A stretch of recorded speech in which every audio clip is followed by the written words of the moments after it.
All right, what up? It's Alexander 23, and I'm with the lovely one and only absolute legend, Chelsea Cutler. What's Chelsea, up? How are you? I'm much better now that I'm seeing your lovely face and hearing your lovely voice. And Oh, I'm really excited because today we're going over my song, I Don't Know You Yet. And you got some questions for me. heck yeah, I do. So, my first question is probably what everyone wants to know. Um, I'm just curious, like, how you came up with the concept. Like, I know that it's something that everyone is thinking, but you articulated it so well. And, like, I know for me, at least, when I get a phrase that, like, ends up being the core of a song, it usually, like, comes to me in a specific moment, and I, like, grab my phone and write it down. So I was just curious if, like, you remember where you were and, like, what you were doing and how that came to you. Yeah, I don't remember like the exact moment, but I just remember like I wrote this song at the beginning of quarantine. And I was kind of starting to write a whole new batch of music, and I'm sure as you know, like when you start writing a new batch of music, like you so badly want to write like the one that's going to be the one. And so just like days on end, I was just like in here in my studio just like banging my head against the wall trying to write it. And I just like just I mean just because of COVID and some other life stuff that was going on, I just felt like so incomplete. And so the lyric first kind of stemmed, eventually it's kind of told through like a romantic lens, but it first stemmed just from like just a personal void that I was feeling. I love that. I feel like a lot of my songs start that way too. Yeah, So I get I that. yeah, definitely. And then it's kind of easy to like take that concept and personify it to make it relatable. Yeah, exactly. And like I feel like romantic relationships are just like you were just saying, like just such a powerful vessel to tell to more communicate like a specific feeling than anything. Totally. Oh, so good. Okay, so then this was another thing I'm really curious about. Like similar to you, like I'll bang my head, same thing. Like I will obviously want to get the one. And something that is really relevant now more than ever, I think, is like song structure, Mhm. especially the way music is consumed now. People, sorry, my email is on. I just think song structure is like so relevant now more than ever because music's consumed so quickly that it's like verse pre-chorus, and then it's over. And it's like very formulaic, I think, now more than ever. Mhm. So I feel like I don't know you yet doesn't like necessarily follow that formula. Mhm. Especially like the bridge just grows into this like really huge thing and then strips back. So I was just kind of curious like what your process was with that too. Yeah, definitely. It like I don't even know. It doesn't really even have like a chorus. Like it doesn't. It's very strange structurally, Do you and think that like the lately it's been hard part is like like would you call that the hook? maybe, but like I feel like the "How Can You Miss Someone You've Never Met" is more undeniably like the part of the song that people associate with the song. Totally. So like lately it's been hard. Like when I wrote that originally, I was like, this is the pre-chorus, and then it's gonna go somewhere else. But then I was like, why would I go somewhere else? This feels so good in like the like the space it's occupying right now. Let me just I don't know. For me, I distinctly remember while I was writing the song, I was like, this feels so good. Let me just write this.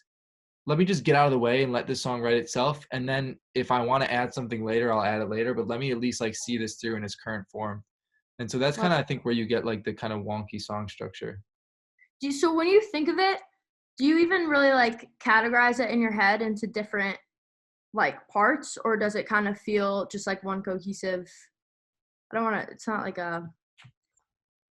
I don't know what the right word is, but I don't want to say like freestyle. I don't want to say like one like stream of consciousness because there's obviously parts that repeat. So how do you think of it? Yeah, I mean, I think I more think of it like you were saying as kind of like one continuous journey towards the end of the song. I think like you were saying with like the verse pre-chorus format, I think like that's obviously a nice framework, but at the end of the day, like that is just to kind of that framework is just an effort in simplifying like making songs dynamic and having them be their own journey. So I think it's a nice place to start, but for like songs like this, it's not always kind of like imperative to stick to it rigidly. Totally. I love it because it makes like as another artist, it's really liberating to hear someone do that because it especially like a song that's current and that's popping, because it just kind of reminds you and encourages you that it's okay to break out of this mold that I feel like can sometimes be, I don't want to say like pushed down our throats, but like just feels very forced sometimes. Yeah, Uh, I agree. I think another piece of that too is like I feel like as an artist, like there's kind of this attitude, not of artists, but by just people in the industry of like you have to like simplify it for the listener. I think people don't give listeners enough credit. People are totally. smart and they like things that are good regardless of like format or the way you did it or how you did it or why you did that. Like as long as it feels good and it's honest, both like lyrically, musically, production wise, like it's gonna connect, I think. Yeah, I agree. Okay. All right. My next one is it's mostly for me because I just really want to know. I want your secrets. What I up? just feel like lately your vocals have sounded so nuts. I know that you engineer everything yourself, so I was just curious if you have any secrets for me and for anyone else out there who's trying to engineer. Like I obviously don't cut my final vocals, but like I do all my demos at home and stuff, and I know there are a lot of people who look up to you a lot for like being able to do it all yourself. So Yeah. toss Well, full of props. first of all, thank you. And I could very easily and would and do say the same thing about you. But so I think one thing that's actually I think there's two things in particular that make some of the I don't know, you get vocals special.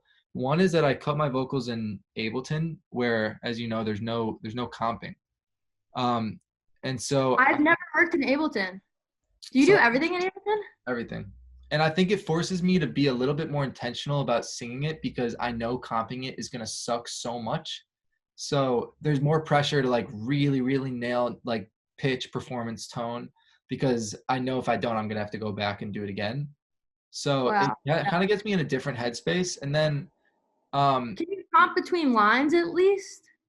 yeah, Like if yeah, you're not totally. talking And I keywords? do, that's not to say I don't like comp. Like I definitely go in and like comp, but I don't do like a million takes. Like I'll just like get my voice really warmed up. I'll get really ready and then I'll just do it as best I can a few times and kind of pick between those.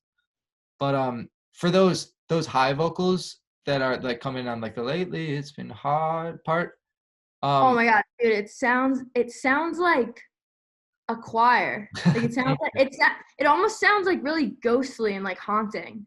Well thank you. That was the intention. It was funny because I was trying to so I saved that like effects thing chain as a setting because I was like I'm gonna want to use this on different stuff. Um because I think like production wise, I go a bunch of different ways. So if I can have a few different like stylistic things to tie stuff together, it's always nice. But I realized I by accidentally put like a mono EQ somewhere in the chain, which like summed it all to mono in a really funky way.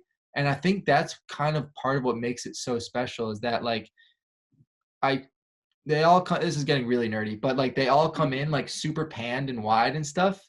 And then I sum them into like a mono EQ them together through that, and then I respread them out with like with a with a different plugin called Wow Control.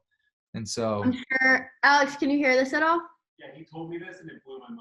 Oh, did you yeah, hear what he said? yeah. But it was like I can't even like take credit for it because it was not intentional. Like I just picked the Yeah, wrong but I key. feel like those happy accidents are sometimes the things that literally like characterize the song. 100%, and I'm so grateful for it. But I wish like I could have like recorded the look on my face when I was like working on something else, and I pulled up that chain, and I was like, wait a minute, like because if Oh I my would have gosh, caught you it, didn't realize it till after the no, fact. and if I would have caught it before, Oh, I would have changed it. Like definitely, I would have been like, oh no, that's not right. I get it, this is super wide. I gotta EQ this stereo, you know? no, that's amazing. That's probably why it feels so like all encompassing and like also Yeah, like omnipresent is probably the best word for it. definitely. Well, thank you. Um, man, that's awesome. Okay. Oh, another question I had. This is like a sidebar, but Go ahead. how many tracks did you do for that part? Um, I think it's only three. No way. I It think it's feels only huge. I think it's only three, but it's like a combination Like of one down the middle and two, like one each side. yeah, but I just like crushed it with some distortion. I like to like crush stuff with distortion and then put like a tight reverb on it so that you get all like the emotion of something being distorted without it being too harsh, like the signal being too harsh and dominating the mix. So I did that and then just put some flutter on it and let it kind of breathe in the space a little bit, and that was it. So sick. Okay. All right. Last but most importantly, you're literally like the master of getting the anticipation on songs prior to their release to just be like haywire. So I'm very curious how it was for you to like have so much anticipation built around a song before it had even come out. And then like, how did it feel to put it out?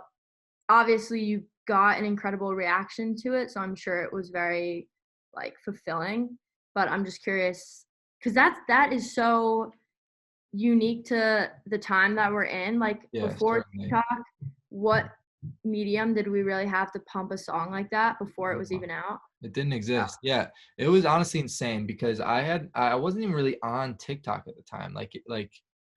And so when it first started like going there, I just didn't understand what was happening. Like it didn't even like I was like, oh, this is cool, but I didn't understand kind of like the gravity of it. And at the time, the song wasn't even done. Like it wasn't even a finished song. So I wait, had to like, didn't you put it out like 7 days after yeah, I don't you remember the exact realized it time. I was think it was popping? like 10 days after it started going crazy. I put it out, which is like I didn't even know that was possible. Like I didn't know you could put out a song that quickly. Yeah, Um, did the label just like expedite it?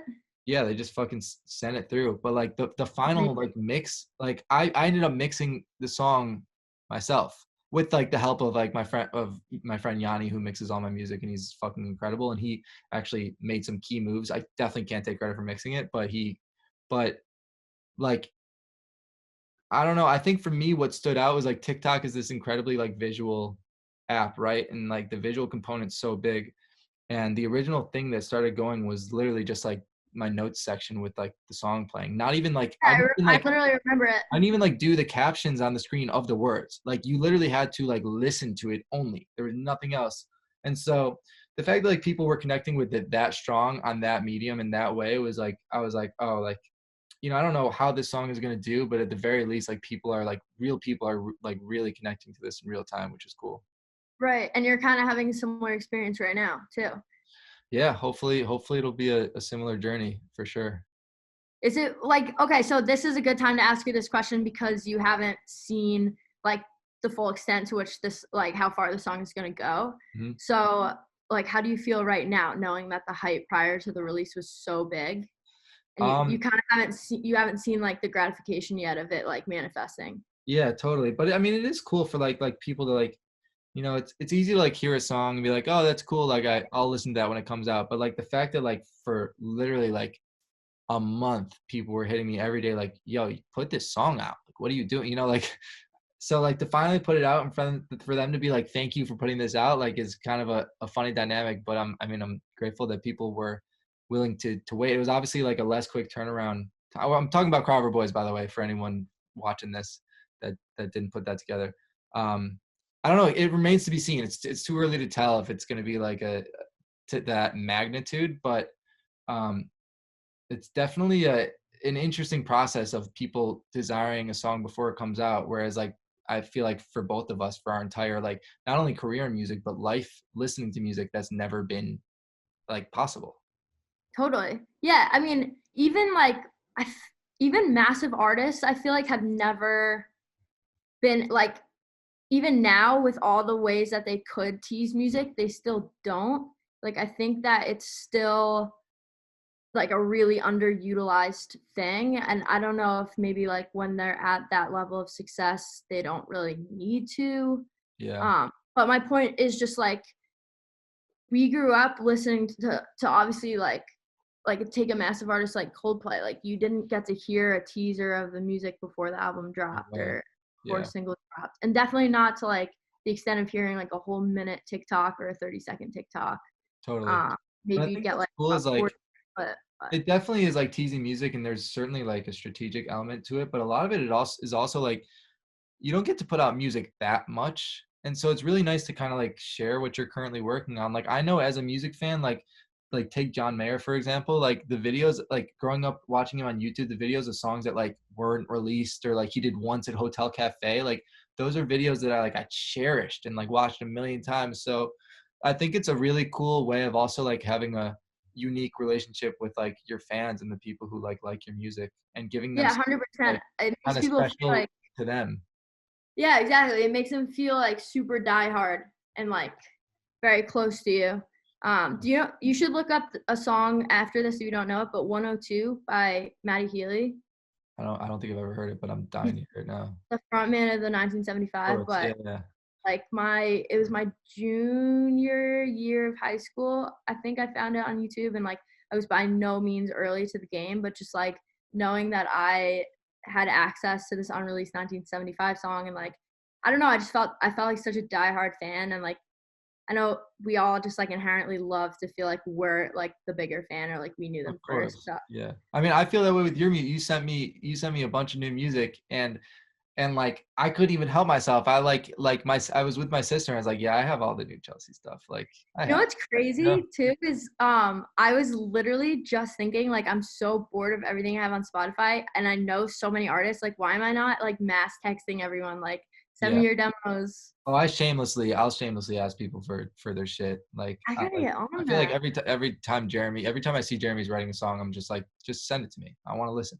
Like, You have to really like you have to hammer Germ to send you stuff. oh yeah, no, you got him with like the text, email, call, FaceTime all at once. Yeah, totally. Um, but yeah, no, thank you so much for hopping on and getting these questions over to me. I really appreciate it, and I'm happy to do this one with you because I think you were one of the first people to hit me up about this song. So Really? yeah, I'm pretty sure if I'm remembering correctly. I But probably did because I like so distinctly remember that first TikTok seeing it, and it was literally like a screenshot of your notes or a screen recording of your yeah, notes. crazy. Yeah, so But Chelsea, I love you and appreciate you very much. Thank you so much. For anyone I who's love you too. watching this, I'm gonna end the recording right now.